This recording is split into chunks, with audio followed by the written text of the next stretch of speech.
When I found this little tray at the thrift store, I couldn't pass it up. It's wood and it's in great condition with the exception of some cosmetic damage. So I decided to bring it home and give it a makeover. I'm also going to be using this beautiful fabric that I picked up at Joann's. It was a remnant piece. And don't ever let the ugly duckling stage deter you from finishing your project. This one turns out gorgeous.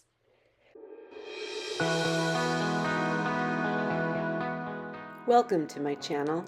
Let's get started. My first project is this little wood shelf sitter. It's a thrifted item, and this could also be made into a riser, but I'm going to use it as a shelf sitter. I just need to get all those stickers off and get it cleaned up really well, and then give it a coat of my flat black spray paint. I also did a light coat on the front with my white primer spray paint, and now I'm going to apply fusion paint in the color Chateau. I'm doing 2 coats of this on the center section only because I'm going to paint the outer edges with chocolate by Fusion. It's been about 3 weeks since my last video, and I would like to apologize for that. One of my goals for this channel is to put my content out there on a more regular basis. And I seem to be failing at that, but I will try to see if I can figure out a way to be more consistent. And, if you're a returning viewer, I just really want you to know how much I appreciate that. Once that paint was dry, I took some fine grit sandpaper and just adding a little bit of distressing around the edges and along those ridges on the outside edges. I do go in and do some dry brushing as well because I just couldn't get enough of the distressing with the sandpaper without going heavy duty and maybe taking too much of it off. So the dry brushing is what I'm doing now, and I'm using that same color Chateau that I used on the center of the board. After this piece was done, I actually went back in with, I think, a little bit of Woodsey Smoke. It's just a slightly darker color to add more of that dry brushing to just give more interest to the colors of the dry brushing on that outer edge. Next, I'm taking this beautiful piece of fabric that I got from Joann's. It's a remnant piece, and I absolutely love it. I decided to do kind of a bicycle theme. I live in a community where cycling is really popular. So I thought, well, I could put this bicycle on the front of that board. So I took a piece of parchment paper, cut it to fit the front of the board, and I used that as a template to know where I could mark my fabric so that when I cut it out, it would fit inside that frame perfectly. I'm going to use my matte Mod Podge to seal this down onto the board. I do the one half, lay that down, smooth it out, then do the other half, and then I go over the entire top of that fabric with the Mod Podge.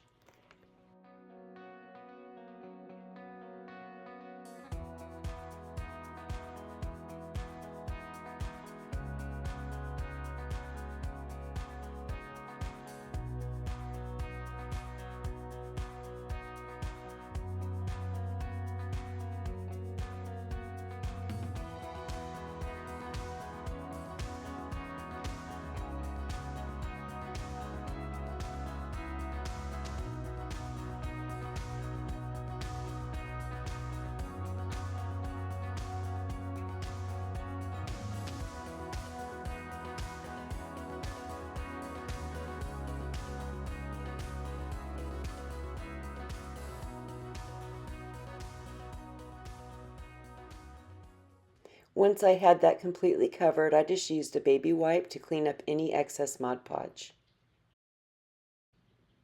I have some regular jute twine that I want to stain with my antiquing wax. So I cut a long piece that would wrap around the inside of that little frame.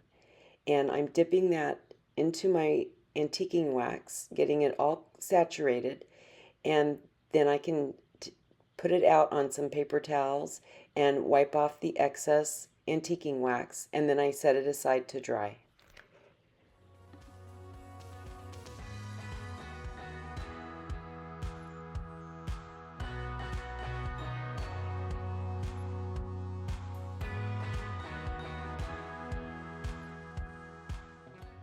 When it was dry, I used my lighter to burn off all the little fuzzies.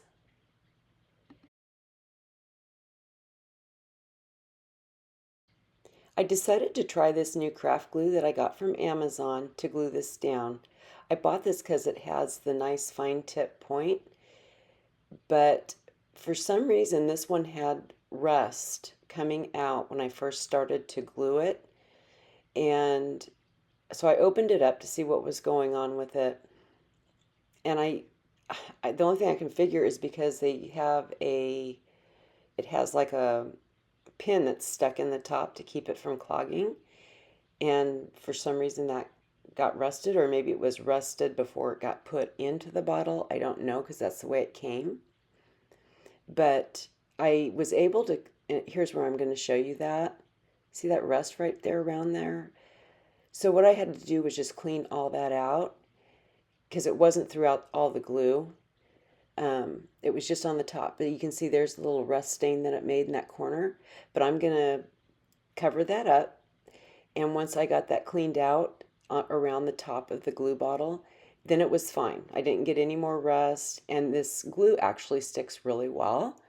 So I can kind of recommend it. Like, I don't know if it was just a fluke thing that I got one that had rust in it, but it dries clear and it holds really well. So as of right now, I'm happy with it. We'll see how it goes. So I'm just going to go ahead and finish gluing this twine all the way around that edge. I'm leaving a list of all the products I used for the projects in this video in my description box, as well as links to the products that I can find links for.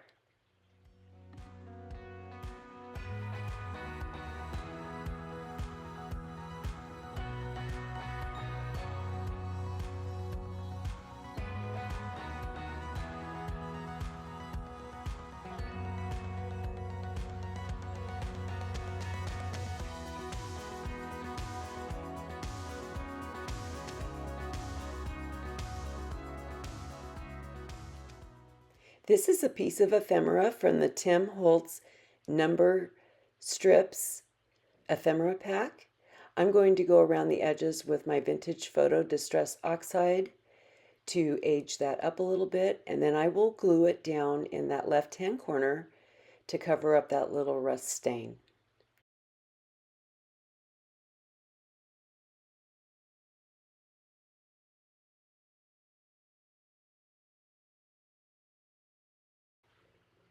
So now to finish the back, I'm using my black acrylic paint. I'm going to paint the entire back with this, and I want the edges as well, but I don't want to get that black paint over onto the side where my brown chocolate paint and dry brushing is. So I found it helpful to just put a little bit of paint on my brush and then kind of dab it onto that edge, and then pull that paintbrush straight, like flush with that edge, and kind of spread it out and then pull it towards me like you see here. And then that way it doesn't drip over. Unless you have too much paint on your brush, it won't drip over onto that side, and you get a really nice finished look.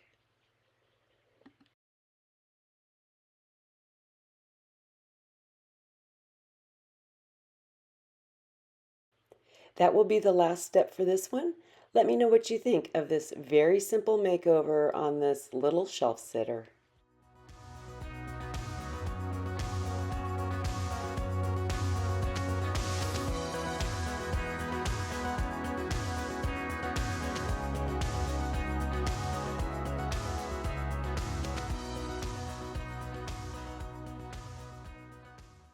Now onto that tray. I took the stickers off, cleaned it up a little bit, and then decided to give it as best a sanding as I could. It has that curved edge on the front. I had to hand sand that just enough to kind of knock back the shine. And I used my orbital sander on the areas that I could fit it in there to sand. And then I covered it with my Rust-Oleum primer in white. When that was dry, I did a coat of fusion paint in the color Chateau.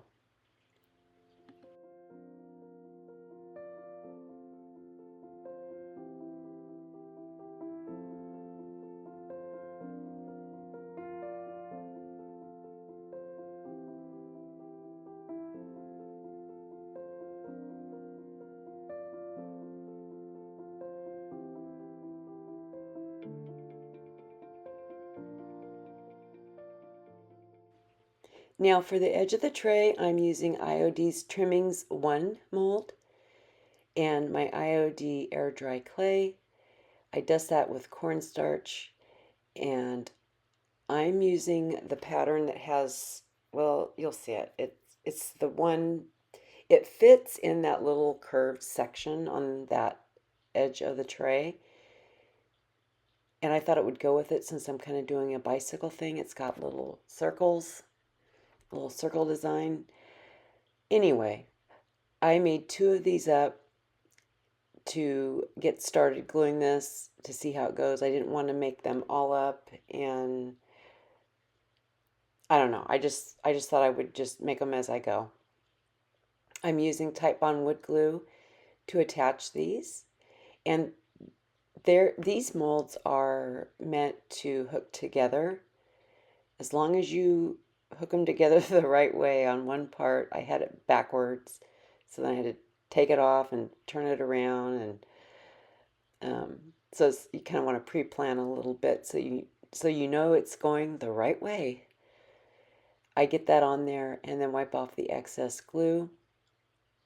And here with doing the ends, I didn't want to put this up on the side that I had, if I had put a mold on there, it would smush it. So I brought in my little Lazy Susan, thinking I could do it that way, but I had to pick it up, and it was the only way I could get these on there was to pick this up. So I had to just be careful that I didn't smash the other molds that were already on there. And I just worked my way around this tray. And when I got to the end where they meet up, I just had to use an X-Acto knife to kind of trim it to fit. And I mean, if you look closely, you can tell, but for the most part, it just kind of looks like that's how it's supposed to be. So it worked out fine.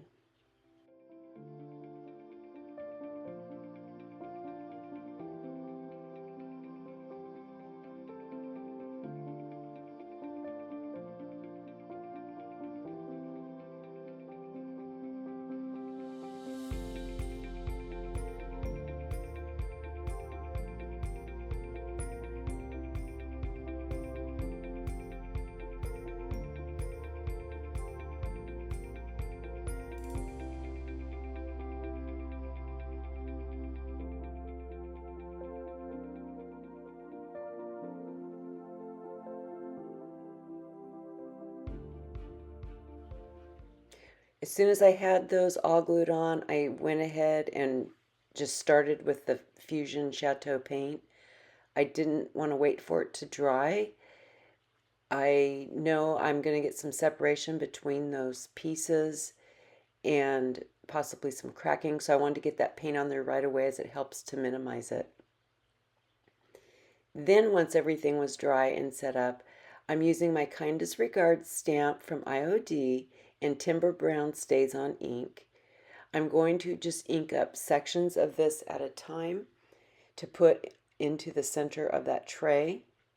I'm going to dab it off first on a piece of just regular copier paper because I want a somewhat faint image of this on the tray. I'm trying to make this vintage looking, and I wanted this just as a background, so I don't want it like really dark or bright.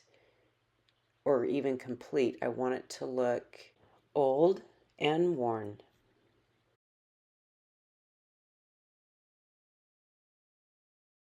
So I just keep inking up in sections, adding it until I fill up the entire center of the tray.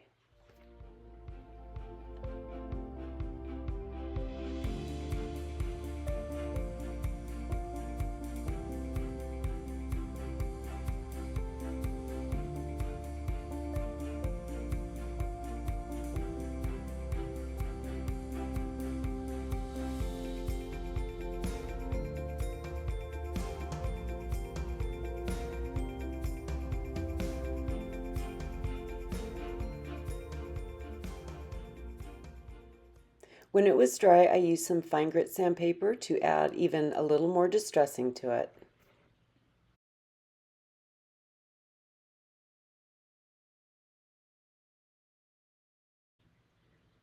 I took my IOD Exploration transfer set.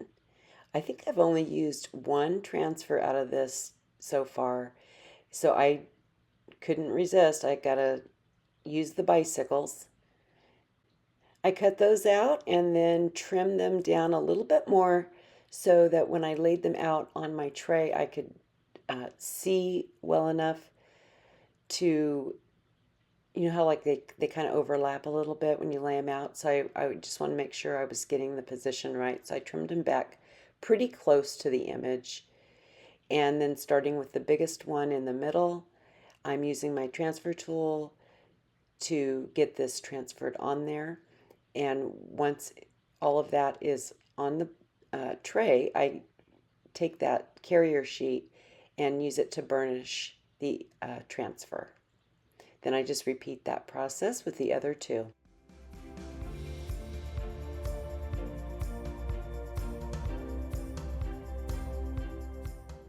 I decided to add the gears in that transfer set to the corners. So I took 4 of them and then cut them so that they would fit up into the corners like that.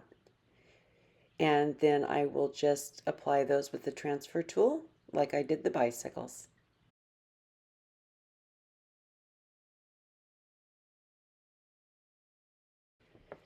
Then I couldn't stop there. I decided to use some of the numbers from that transfer set, just randomly placed, kind of crooked and, not specific, just kind of random.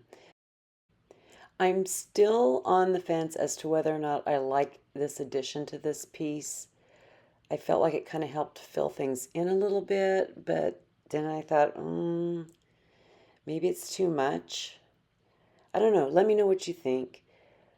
Um, anyway, after I got them all placed on there, I went over with some fine grit sandpaper to distress all those transfers and then did a coat of my Duraclear matte varnish.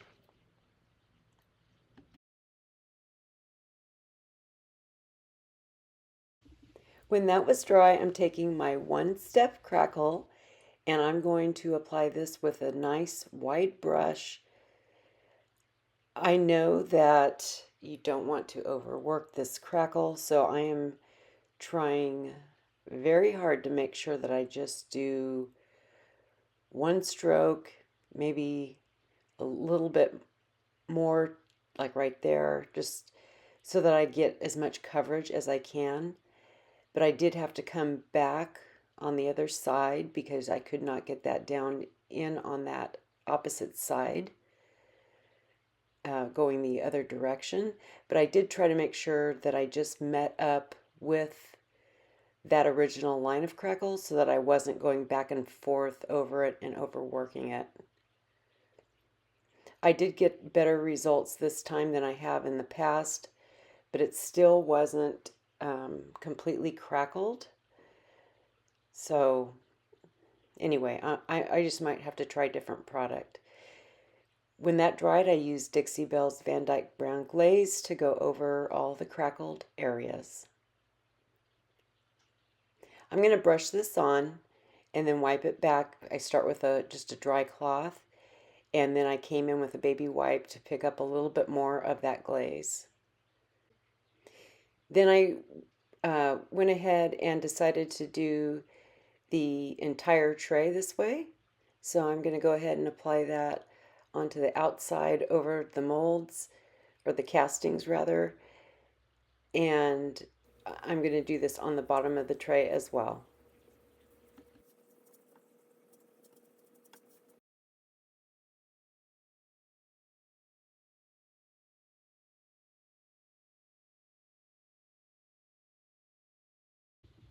When that was done, I wasn't quite happy with this. I wanted to go one more step here. So I'm going to take my Jolie finishing wax in clear and coat the entire tray, brushing that on and wiping it back, so that then I can take my antiquing wax and go over it and have more control over how much of the antiquing wax I leave behind. I brush this on and wipe it back with a cloth, kind of concentrating on the like the seams and the corners, hoping I want to pick up more of that crackle effect. I want it to show more, but this does significantly darken up this tray. So if you don't like this really kind of dark vintage look, you could just leave it with the glaze or not even do the crackle or the glaze. It's whatever you prefer most. And now I'm taking my antique gold rub and buff and just with my finger going over all the high spots on those castings to bring them out. Then I go around all the hard edges on the perimeter of the tray to tie that all together. And we can take a look at how this one turned out. Let me know what kind of design or color combinations you would have done.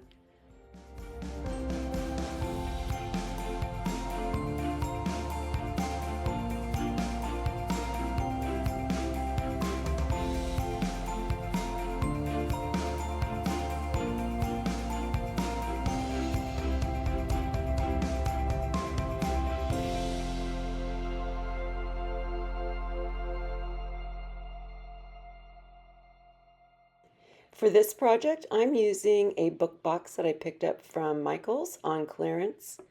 I think I got it at 90% off, and it's actually a really nice one. It has this velvety interior. I thought this would make a great like man's valet box, um, or you could just use it to hide your remote controls or whatever. So that was my vision for this, was to make it something that would be kind of a more masculine type decor piece. I gave it a coat of my flat black spray paint, and then I wanted to finish off those edges around the lid. So I'm using my black acrylic paint to go around there. I'm just running that up against the velvety fabric, trying to not go over that fabric, but just up to the edge of it. And then I'm going to finish off the bottom portion that the spray paint didn't get with that same acrylic paint. So now I'm using IOD's Horse and Hound mold, and I'm going to use my amazing casting resin for this. I mix equal parts A and B, give it a good stir until it's ready, and then pour that into the horse, the fox, and the hound. This only takes about 10 minutes to set up, and then you can pull these out and get them on your project. I'm using Titebond wood glue for this. Just spreading this out with my fingers until I get the entire piece covered, and then position it onto the top of my box.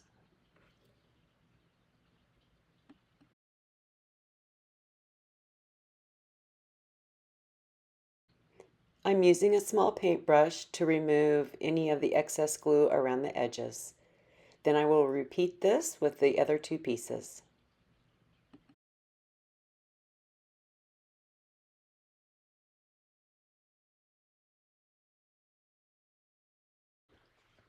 I'm using IOD's Conservatory Labels mold. This is one of the new ones for their spring release to make a label to put on the spine of the book.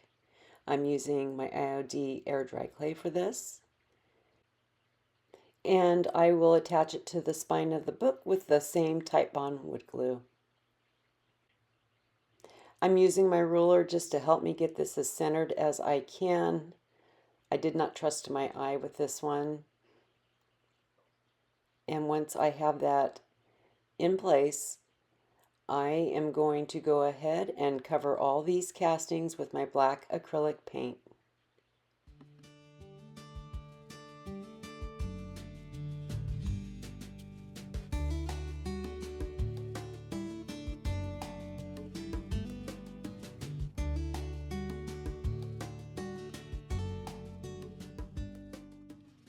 When the acrylic paint was dry, I decided to give the entire book a coat of Dixie Belle's chalk mineral paint in the color Mud Puddle. Now you don't necessarily have to paint those castings the black color before doing a secondary color like this.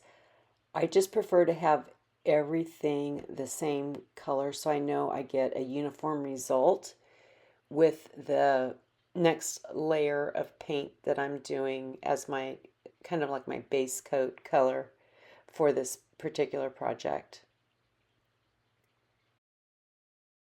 I did 2 coats of the Dixie Belle Mud Puddle, and then the third coat I'm going to add in some salt wash. I'm going to mix that in there. This book already has a textured material on it, which was really cool, but I did want to add a little more texture to it. I like being able to go around my castings with this to help fill in any gaps that may have occurred. And I just like the idea of adding more texture to the book. I just think it makes it more interesting. So that's why I did this step.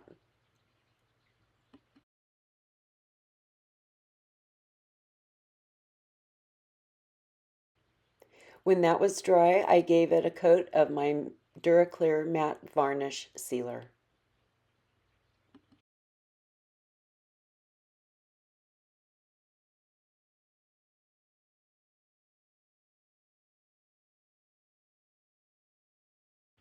Now here's where we start the ugly duckling stage. I'm using Georgia clay to go around all my castings. My vision for this was to have an underlying orange and brown kind of coming out from underneath my castings.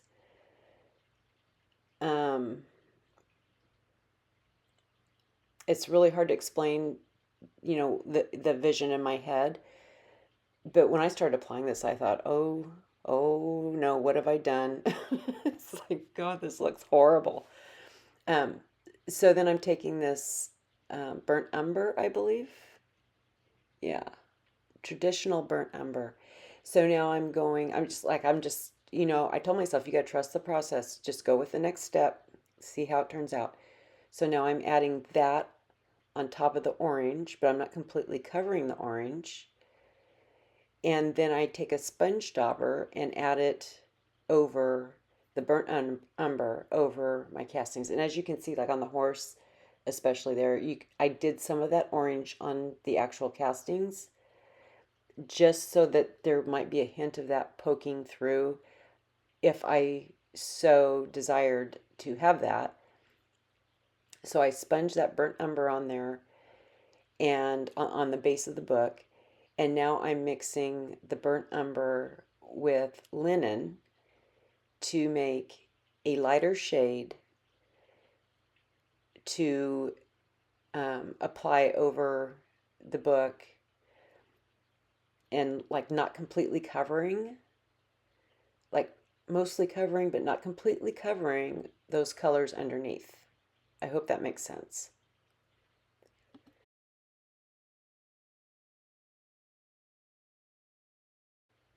Then I used a small paintbrush to take that same color and work that up underneath all those little details of the castings. Again, not completely covering the previous colors, but just making sure that gets worked in there where the little sponge couldn't get to.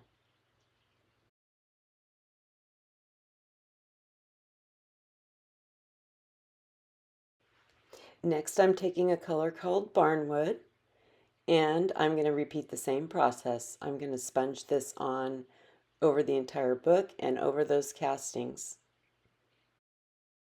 This is one of my favorite things to do because it just builds and builds and builds and adds so much interest. I'm just in love with this type of process. I will keep building on this, going lighter and lighter with the paint colors until I'm happy with it. And again, I do this process over the entire book with the exception of the area that would be considered the book pages. So now I'm taking linen and same thing. I'm going to sponge this over my castings and the entire book.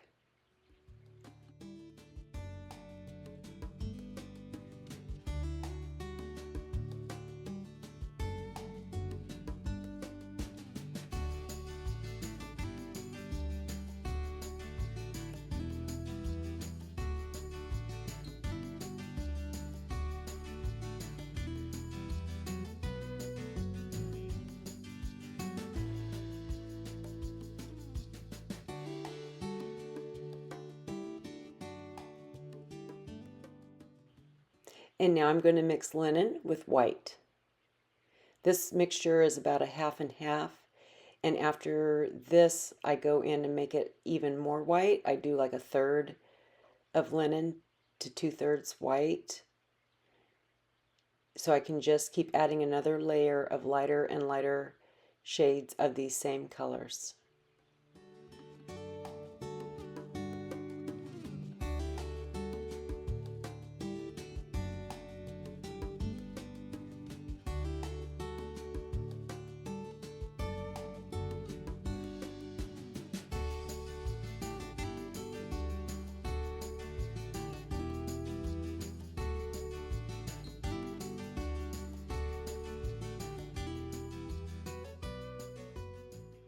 Now this is where I paint that label in the center with that lightest color that I just did with the white with just a little bit of linen mixed in because I'm going to be decoupaging on that section. So I'm going to use that burnt umber to, I was going to do a dry brush on the book pages, but it wasn't working for some reason. It was really dragging and not giving me the effect I wanted. So I decided to just go ahead and paint it and then drag my brush through it to kind of add that kind of textured look like a book page. And then I will add some other colors to it to make it look more realistic. I'm also using this color to paint the inside around the base of the book, and I will do that around the lid of the book as well. So as you can see, since that was originally black before I painted it with the Dixie Belle Mud Puddle, I could have just gone over the black with this brown, but I didn't know for sure exactly what I was going to be doing, so that's why I painted it the way I did, and then I just work through the process and do what I need to do. I use that same color with this very small brush to go around the recessed area of that label.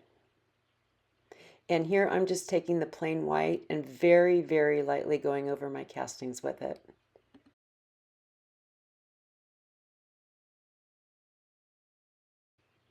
Now this is a piece of bakery tissue. I taped a piece to some copier paper and ran that through my printer. I pulled up this font and sized it down to where it would fit. And then I just ran that through my printer. I'm using DIY's Liquid Patina to decoupage this on.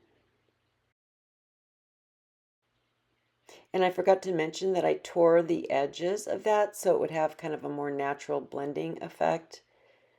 But I do have to go in and touch up a little bit. We'll get to that in a few minutes. I'm going to work on the feet now. I'm using these wood ball knobs from Hobby Lobby, and I'm giving these a couple of coats of my antiquing wax, brushing that on and wiping it back.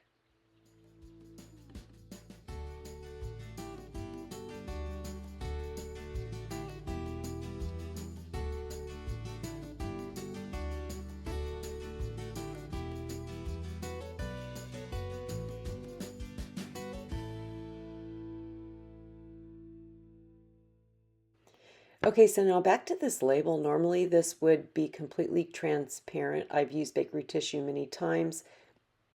I've never had any issues like this, but for some reason it was a little darker and you could see the lines of the paper on, particularly on the left hand end of that.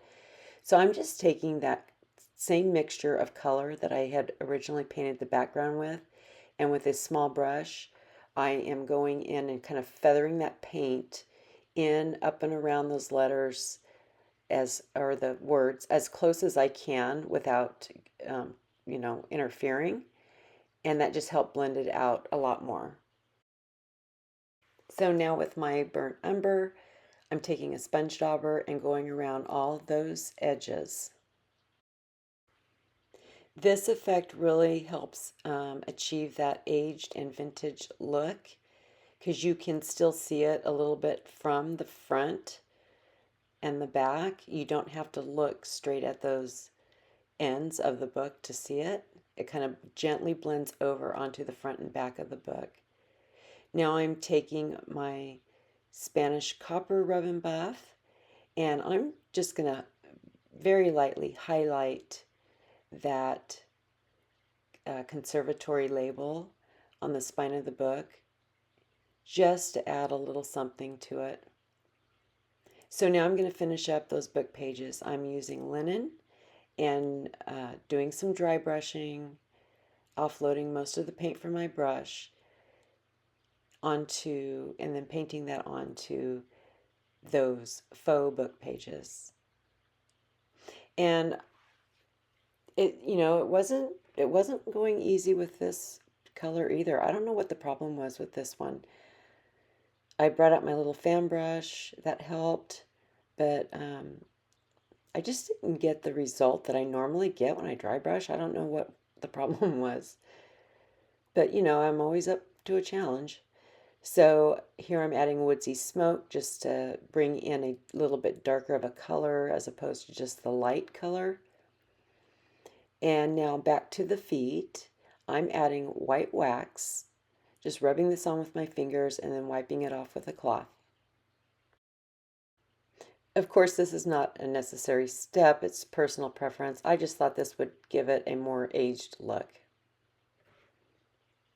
I did the white wax around the edges of the book as well. And then I added it to the faux book pages. That kind of really brought it all together for me. I was much happier with it after I got that white wax on there.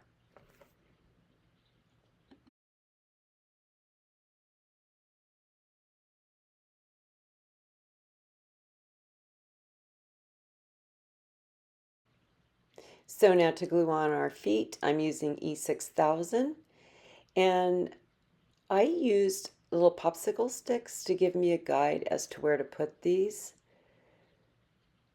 I didn't want to deal with trying to get exact measurements, so I just did the width of the popsicle stick for the distance of how far it sits back from the front and from the side, or from the back and the side, depending on which foot you're working on. And that seemed to work out really well. Once I had those glued on there, I put a big heavy book on top of it and let it sit overnight.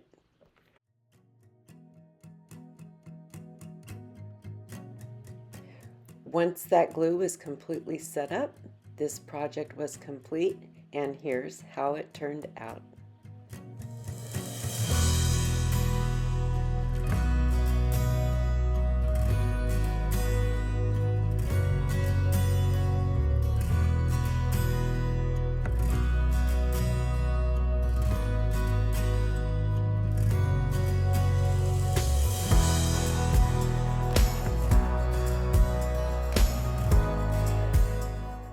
Thank you so much for watching. And if you would like to see another valet box that I did previously, click on this video. I really hope you find my content useful and will subscribe to my channel. But more importantly, I hope I've inspired you to go create something. See you next time.